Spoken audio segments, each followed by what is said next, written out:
Hello, today I'm talking about how letting go of what's not meant for you will set you free. And this is something that it's a painful lesson. I didn't want to learn it. I still am struggling. But as I've been more conscious about trying to really believe this, it's made a lot of things easier. And this is like applies to everything in life. And I mean, I'm talking like friendships, jobs, relationships. If you missed the bus, if you applied for a scheme, you didn't get it, you networked and messaged someone, they didn't reply, like all of those things I used to. And I'm very much someone that reflects on failure inwardly and like sees it as like a failure of my part. What's wrong with me? Why am I not good enough? Why do they not want to help me? Why do they ignore my message? Like, do they think I always really think that it's me. And that is a really difficult place to be in, because you then start to think that like everything that goes wrong is because you are wrong. And so I've been trying to like actually externalize it and be like, well, actually that person probably gets like 50 messages a month of people asking for help, so they couldn't help you because they were busy, or maybe they can't help you now but they've seen it and they'll come back to you in the future. Or okay, you weren't supposed to be on time, you tried your best to be on time and then the train was delayed, so like what are you gonna, you can't beat yourself up about that, it's kind of done kind of thing. You applied for a job, okay, well if you were meant to get the job you would have got the job and you didn't get it, so it is what it is. Just trying to just see things in a way that is less blamey and having a nicer internal voice and internal self-talk, which I think is another video completely. And so I want to keep this short because it's a very simple message, and I think the title and the message is clear. I just realized that what is meant to be and what is for you shouldn't be difficult. It should not necessarily be easy, but it should feel right and it should come naturally and should give you clarity and not confusion. If that's friendships, like if you're friends with someone, the friendship's meant to work, you shouldn't be fighting every week. They shouldn't be letting you down every 2 days. You shouldn't feel neglected or disappointed or unimportant or like a burden. You shouldn't feel like you're wondering, when are they going to text me back? Like, why have I texted them 3 times? When are they going to ask to see me? When are we going to hang out again? Like, it shouldn't be that fraught. It shouldn't, because friendship is very simple, right? Two people like each other, they want to be friends, especially if you're like best friends with someone.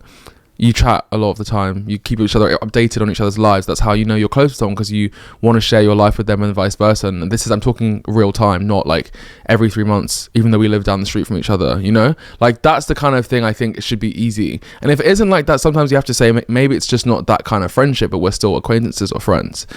But it shouldn't be that hard. Again, same with like things that you want in your life. Keep trying for these things, but don't necessarily think that because it doesn't come straight away that it's like the one that you missed, the opportunity, the job you didn't get, or the like scheme you wanted to go for, or the business you started didn't work, means that you'll never be successful in anything in that regard. It just means that thing you're going for maybe wasn't the right thing for you, and what is for you should never pass you. And if you are destined to have a certain success in something, or you know, do well at a certain thing, then when that thing comes by, you'll be surprised at how, and I'm noticing this now with certain things that have happened recently, how quickly things align and just start to make sense and spiral and snowball, and you're like, I didn't even know this could happen, and it's happened in a month and it's turned my life in a different direction. So think about that. I found I would always make excuses, like, oh, you know, like maybe if I change, or if I tell them that I feel this way, then they'll appreciate me, or like maybe I'm wrong for doing this. And I actually started to find myself, like, this is with friendships at least, gaslighting myself and saying, no, it's actually what they did is not that bad. It's fine they didn't reply to you for 3 weeks, even though you said you needed help with something and you were going through a tough time. Or it's fine that, you know, they're all hanging out without you and you found out online. Like, all these things I would excuse myself and say, I'm just being too much. I want too much as a friend. I expect too much. I don't deserve that much. You know, or it's fine they've gone on holiday. It's fine they've gone on holiday without you 3 times this year and no one's told you. When you ask them about it, they're making out that you're the crazy one. All these things. Until I started asking other good friends, like, hey, is this right? Should I feel like this? And people were like, those people are not your friends. Like, that's not right. That's not good. That isn't acceptable. And I started to realize I was forcing and clinging on to these friendships or ideas of friendships and trying to force them into my life and force them to make me feel good. And they were never going to do that, because the friendships would pass their sell-by date. They were done. And so sometimes actually holding on to things that are not for you and desperately trying to make them work actually does more damage than good, because you're harming yourself, because deep down you know that thing isn't serving you and is making you feel worse. And I think, you know, again, what is for you and what is right and should find its way to you. You shouldn't have to change who you are and how you feel and be inauthentic and be like, okay, well, even though I really want friends that make me feel valued and supported and celebrate me and surprise me and treat me, I'm never going to get that, so I'm just going to lower my expectations. No, like literally, what the hell, screw that. Like, if you want to be in a close group of 3 or 4 friends where you like see each other all the time and you're there for each other and you're chatting and people support you and show up for you and surprise you and how much they show their care for you, then you have to go out and get that. But if you just choose to settle, then you're going to be stuck in a life where those poor friends are just what you have. And by focusing my attention on friends that I actually know are really there for me, it's made me feel way more supported than I did before, because I was focusing on the friendships that were past their sell by date, basically. And again, even with certain like people I meet when I'm networking or things I'm working on, I'm like, oh, if maybe I act like this and I become like this person, and then we'll get on better and then we can collaborate. And I actually think to myself, I don't want to be that person. I don't want to make myself become someone that I'm not so I can get things, and that isn't the way to be or go about things generally. So why do we do it? I think it comes down a lot to worth and self value and what you really believe you can achieve and what is possible for you and what is realistic. And maybe you've been told before by friends or family or loved ones that you're not good enough and you can never make it. And sometimes people do this without meaning to. You say, oh, one day I want to own this car.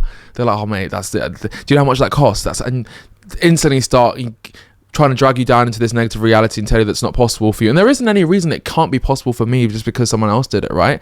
Yeah, of course it might be hard, but the people that have those cars or have those things are human beings. Okay, some of them are born into money, fine, but some of them, they were just lucky or they worked hard. But there's no reason why you can never have something. Nothing is impossible.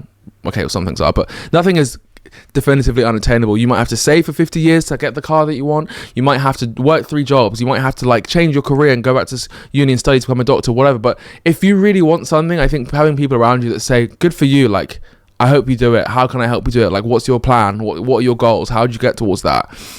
That mindset, and striving for something is important. Having people around you that make you believe that you are worth the things that you want. And I think sometimes when you have a negative, again, as I said, self-talk and self-view, you just think that like you should just tolerate things that aren't good enough, or like force things to fit into your life because you think you'll have nothing else. And if you don't have these people or these things, what will you be without them? And really, you'll be great. You'll be worth what you are, which is a human being that deserves love and success and accomplishment. So don't dim your light or reduce your worth. But I'm getting better at doing it, and I'm getting better at recognizing the feeling of actually being like, you know what, kind of sad that this is going this way, but actually, you know what, it's for the best, because if it was meant to be, and meant to be better than this, and meant to make me feel better than this, it would. And so if it isn't, I just need to let it go. I just need to stop fighting and beating myself up and overthinking and thinking, oh, well, I hope that one day it will be like this, and if I keep talking about it and keep telling this person how I feel, no, like, it's actually okay. You've told them 4 times that you feel let down, they're not being a good enough friend, or you've tried to make this thing work 50 different times, and it's making you sad and stressed, and you're losing your hair, and you're not sleeping, you're dreaming about it. You know what? Actually, it's fine. Let it go. Accept that it's the end, and then just move on and focus on something else and save yourself the energy. And that's like what I've been doing. And actually, whilst there's a lot of emotions there, I'm dealing with letting go. After the initial few hours or few days of being like sad about letting something go, I generally just feel like so calm. And like, if it's meant to work out, meant to be positive, meant to stay in my life, it will balance itself out and it will do that. But if I'm not gonna force it or make it. And it just helps. I think it just helps. So in summary, what is meant to be will be. Que sera, sera, as Hannah Montana said in a song. And what is for you shall not pass you. And letting go of what is not for you will set you free. So be set free and live an authentic life. Be happy. Don't stress yourself. Life is too short to be beating yourself up and forcing things that are not meant to happen. Be easy, be present, believe in yourself, and be surprised and see what comes and finds you. Thank you for watching. This video feels very, for me at least, very spiritual, meditationist. I feel very like, I feel like I've calmed myself down filming this video. I'm not someone that necessarily that does all this like kind of, not, I don't want to say wishy-washy, but like emotional and like self-motivational self-speak. But it's been very nice, and I feel very relaxed saying this to myself. It's been like an affirmation. So don't know if you're weirded out by this video. If you are, sorry. But if you liked it, please let me know in the comments, and see you on the next video.